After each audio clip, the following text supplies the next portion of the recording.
पता है कि पूरे भारत में आरक्षण के लेकर के बहुत बड़ा घमासान मचल पड़ल है। एक तरफ निजी आरक्षण का बात होता, एक तरफ आरक्षण में वर्गीकरण का बात होता, और आरक्षण के मामला के कारण ही भारत देश का पड़ोसी देश बांग्लादेश में बहुत बड़ा आंदोलन देखे के मिलल और वहाँ पे तख्तापलट भी हो चुकल है।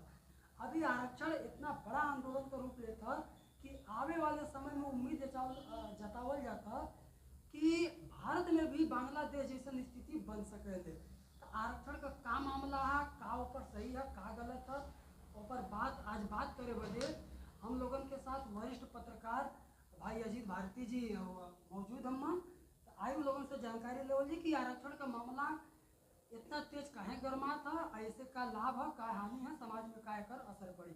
सबसे पहले आपका बहुत बहुत स्वागत है द विशेष समाचार में। सभी देखिए आपके द विशेष समाचार दर्शकों को, जितने भी आप लोग देख रहे हैं सभी लोगों का हार्दिक स्वागत करता हूं मैं। इस देश की आवाम और देश की जो जनता की आपने बात किया कि जो बांग्लादेश में आरक्षण और भारत में आरक्षण, तो दोनों जगह की बातें अलग अलग हैं। और देश में जो लोगों की थिंकिंग है, जो सोच है, हमारे आपके दर्शक देखे होंगे द विशेष भारत समाचार पर, तो आप देखे होंगे कि उसमें कई बदलाव हुए देश में। एक लंबे अरसे की बात है जो मामला है कि देश में जब सियासत में जब देश आज़ाद हुआ, आपको 1946 कैबिनेट आया, और जो बात होती है कि भगत सिंह तमाम लोगों ने अपने आप को शहीद हुए, तो किस सन में 1930, 31, 32 तो काम सबका मतलब ख़त्म हो गया था। उसके बाद जो भारत आज़ाद होने का जो वक्त आया 1946 की बात करते हैं, तो 1946 कैबिनेट मिशन आता है और उसके आधार पर भारतीय संविधान बनाने का प्रावधान आता है। अब बाबा साहब अम्बेडकर जी को 2 बार चुनने का मतलब जिस प्रेसिडेंटी से वो चुन के आए थे, पहले पश्चिमी बंगाल क्षेत्र से आते थे जो पाकिस्तान के हिस्से में चला गया, तो बंटवारा होने के बाद कोई उसी हिस्से से बंटवारा हुआ था पाकिस्तान का, इस वजह से बाबा साहब अम्बेडकर जी का चला गया क्षेत्र जो प्रतिनिधित्व के आधार पर था, मतदान के आधार पर था। तो वो लंबी चीज़ें थीं, वो संविधान बन गया, किसी तरह संविधान बन गया। संविधान बनने के बाद देश का अगर देश में कोई पहला कानून बना, कोई भारतीय संविधान का पहला संशोधन हुआ तो 1951 में हुआ है। वो आर्टिकल आपका अनुसूची हम बता दें 9वीं अनुसूची थी, जो 9वीं अनुसूची में भूमि सुधार, जो सवर्ण समाज के जो प्रतिनिधित्व थे उन लोगों ने मिलकर भूमि को 9वीं सूची में डाल दिया। जो अमूमन तमाम बहुजन समाज के जो नेता हैं आज जो बातें कर रहे हैं वो गीदड़ भच्छी की तरह बात कर रहे हैं। वो इसलिए 9वीं सूची का नाम नहीं ले रहे हैं क्योंकि आपको पता है कि 9वीं सूची में जाने के बाद देश का संविधान और देश में जो आरक्षण है बहुजन समाज का, SC ST का, वो सुरक्षित हो जाएगा। तो अब बात बारी बारी से जो नेताओं की चीज़ें हैं आप उस पर चर्चा करवाएं तो हम बताते हैं। और सबसे पहले हम आपसे चर्चा करब कि बहन कुमारी मायावती जी, चंद्रशेखर जी और NDA में भी 2 फाट हो गया, उमन चिराग पासवान जी, तीनों लोग एक ही मत पर हम। तो सच में जो आरक्षण के लेके जो सुप्रीम कोर्ट में जो फैसला आया था वो हमारे समाज के जो नेता लोग हम वो लोगों को नुकसान है या फिर आम जनता बदे जो SC ST समाज के लोग हम? देखिए, अगर आरक्षण ख़त्म भी हो जाएगा तो नहीं तो बहन जी का नुकसान है। नुकसान की बात कर रहे हैं अभी फ़िलहाल, निगेटिव जनता ना सोचे, इसको सिर्फ समझाने के लिए हम बता रहे हैं। चंद्रशेखर भाई जो हैं उनका भी कोई नुकसान नहीं है, न चिराग पासवान का। आपको मालूम है जो सांसद विधायक होते हैं उनकी 7 पीढ़ी की जो बात करते हैं उससे अधिक आय संपत्ति हो जाता है, तो इसलिए उनको कोई प्रॉब्लम, कोई दिक्कत नहीं है, कोई समस्या नहीं है।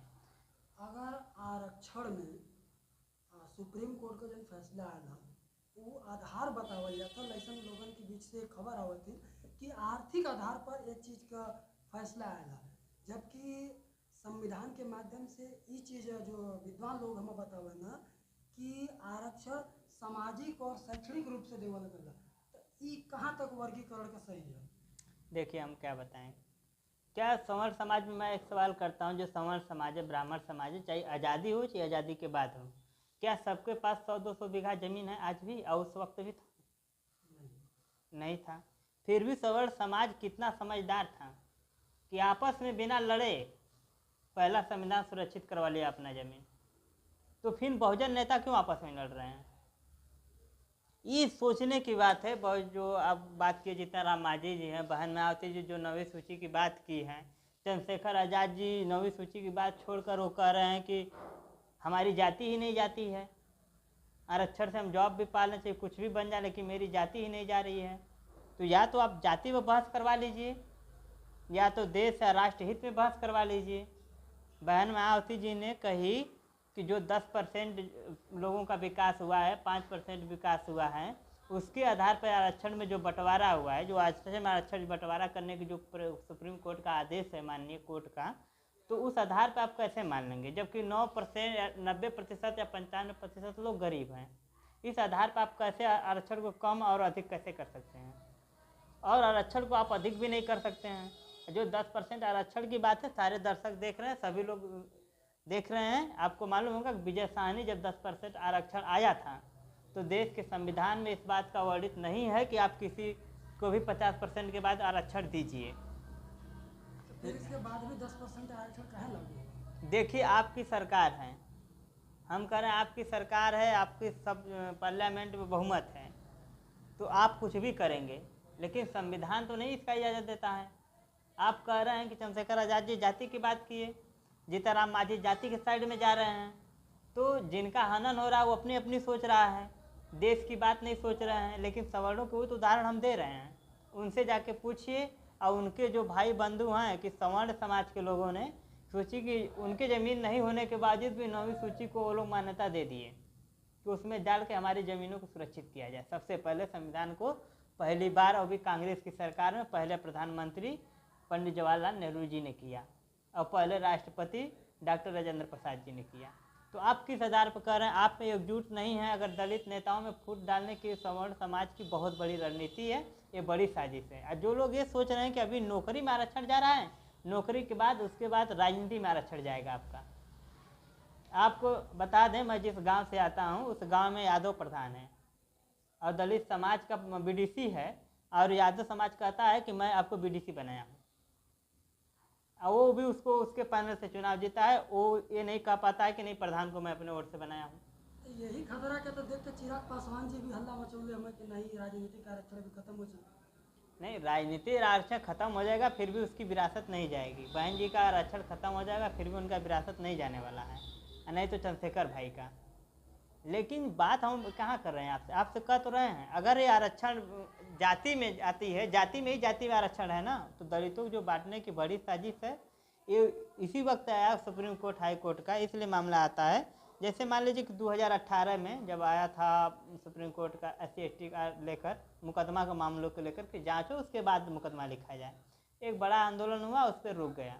तो ऐसा क्यों हुआ? क्योंकि भारतीय जनता पार्टी की पूर्ण बहुमत सरकार बनी। पूर्ण बहुमत सरकार बनने के बाद ऐसा नहीं लाया।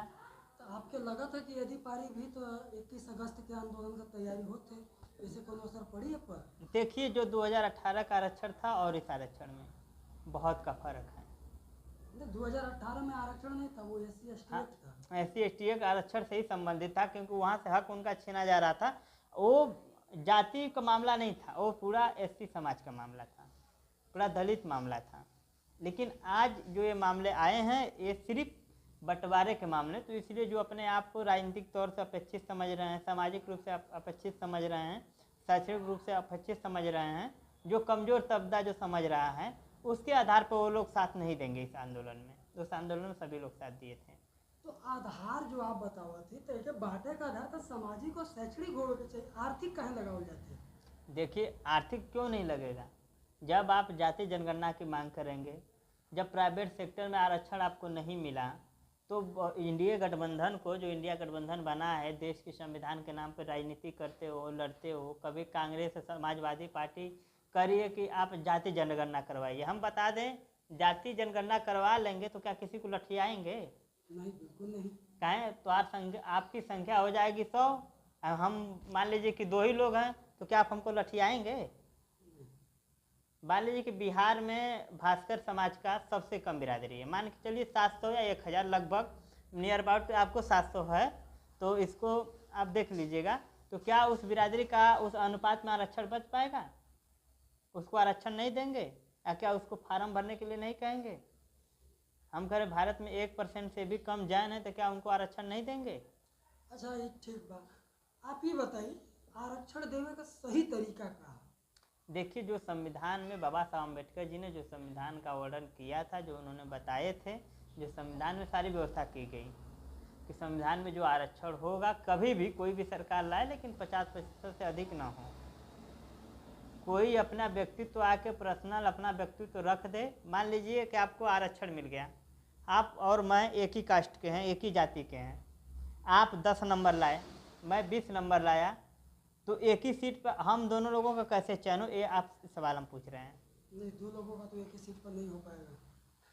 मान लीजिए एक ही योग्यता पर नंबर मेरा अधिक है, अब मुझे रिसर्च दोनों लोगों को, तो दोनों लोगों के तो किसका दिमाग अधिक होगा? भाई जो 20 नंबर लाया उसका होगा ना। उसका होगा। तो यही मैं बात समझाने की कोशिश कर रहा हूँ जो बहुजन समाज के लोग हैं, SC ST OBC के समाज के लोग हैं, कि देखिए जो बाबा साहब ने ऐसे क्या जो अधिक जाते हैं वो जनरल में क्वालिफाई करते हैं।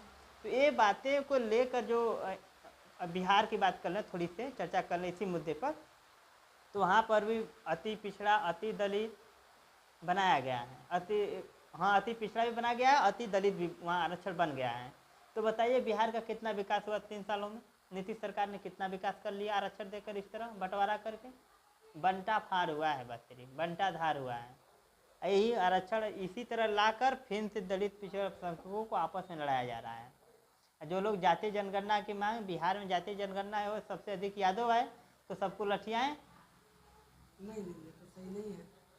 इसीलिए जातीय जनगणना के लिए आप क्यों चिल्ला रहे हैं? जाति जनगणना का मतलब होगा सबके अनुपात के हिसाब से उनका हिस्सेदारी मिले।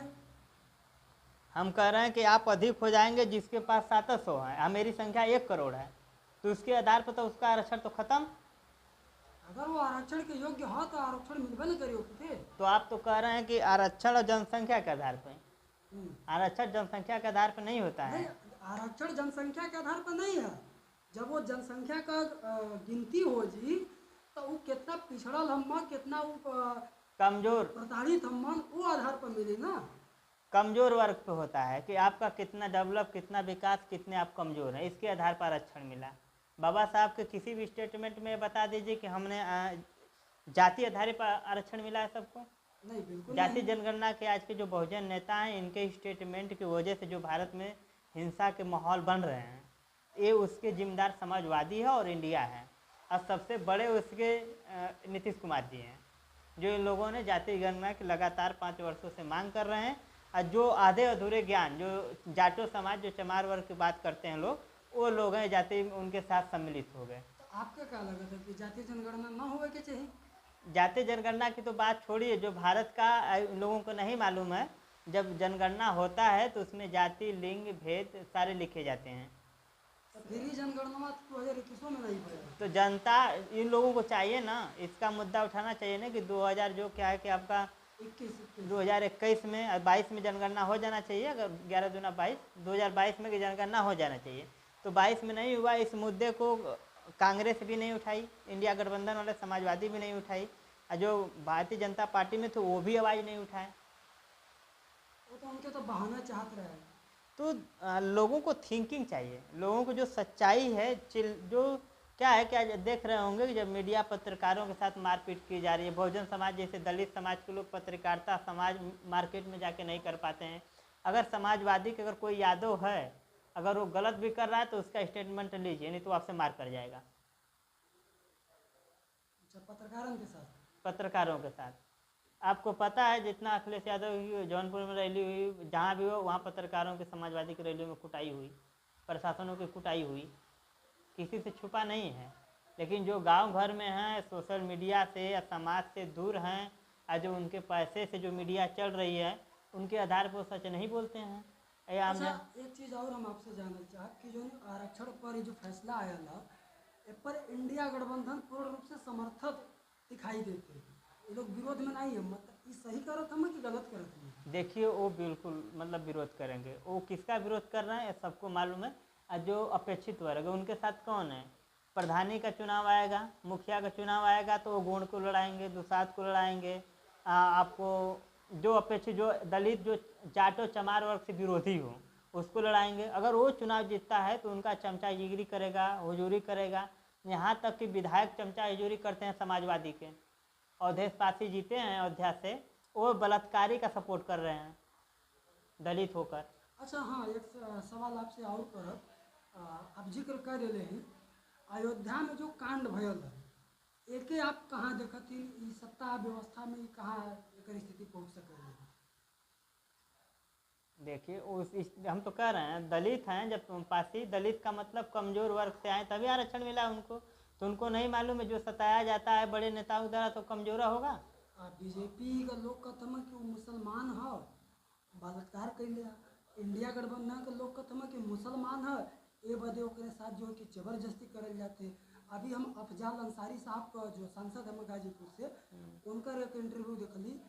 वो कहना कि हमारे यहाँ खुद 2-3 घटना भइल है, लेकिन हमारे ठाकुर समाज पकड़ायल ऊपर कोनो कार्रवाई ना होती। ए पर आपका क्या बात?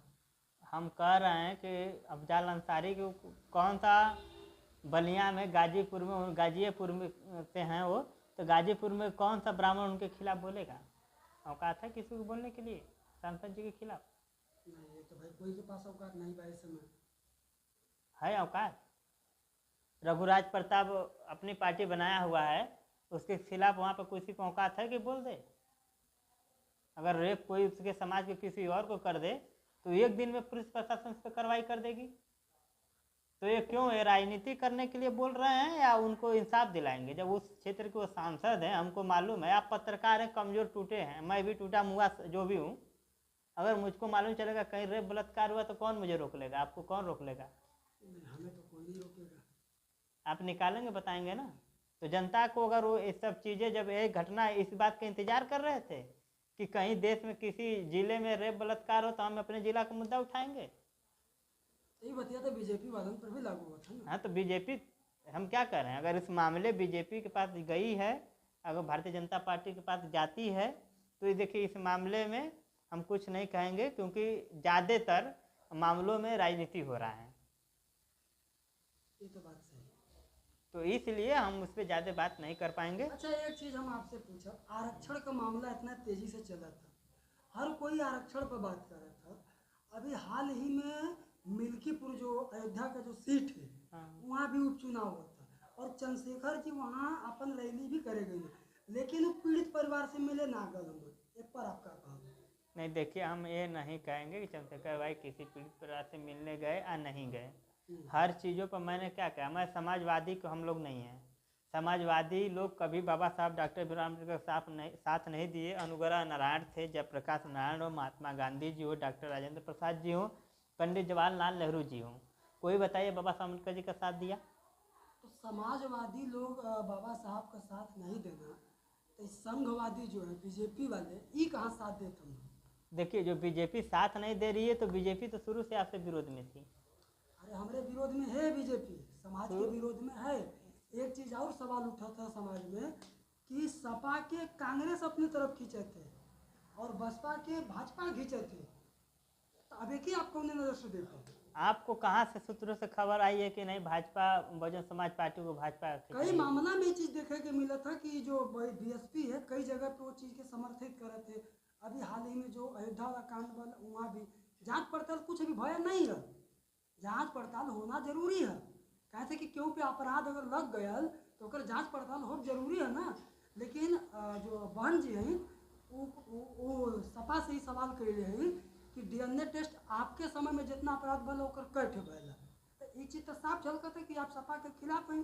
तो खाली खिलाफ हैं अलग बात है, लेकिन ये भाजपा के समर्थन में हर बार आ जाता है। तो लोगों के ये कहना है कि भाजपा के समर्थन हर बार बीएसपी करेले और कांग्रेस के समर्थन हर बार सपा करेले। यही दोनों के कभी कदा एक जगह होगा क्या? कबो नहीं होता ये लोग। नहीं, ऐसी बात नहीं। 2019 में हुए थे, 92 में हुए, तो वो चीज़ें बातें नहीं हैं। आप बताइए, हर मामले के सरकार के पास डीएनए टेस्ट करवाने का कितना खर्च आता है? और डीएनए कब टेस्ट होता है मालूम है आम जनता को?